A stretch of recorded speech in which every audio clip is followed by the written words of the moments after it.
ဒလာနဲ့တန်ဟင်ကြားတရားသစင်းကိုလာမဲ့2035ခုနှစ်မှာတည်ဆောက်ဖို့ရည်မှန်းထားခဲ့ကြောင်းရန်ကုန်မြို့ပြဖွံ့ဖြိုးရေးစီမံကိန်းအရသိရပါတယ်။ဂျပန်အကူအညီနဲ့ရေးဆွဲထားခဲ့တဲ့ရန်ကုန်မြို့ပြစီမံကိန်းတွေအရ2025ခုနှစ်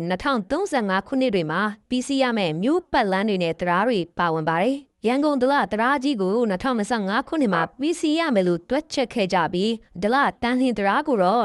2035ခုနှစ်မှာတည်ဆောက်ပြီးစီးနိုင်ဖို့ပါ။ဒါပေမဲ့စစ်အာဏာသိမ်းလိုက်တာကြောင့်မြို့ပြဖွံ့ဖြိုးတိုးတက်ရေးစီမံကိန်းအားလုံးဒီပါရပ်ဆိုင်းသွားတာကြောင့်တရားဖြစ်ဖို့နှီးကွေးသွားမှာပါ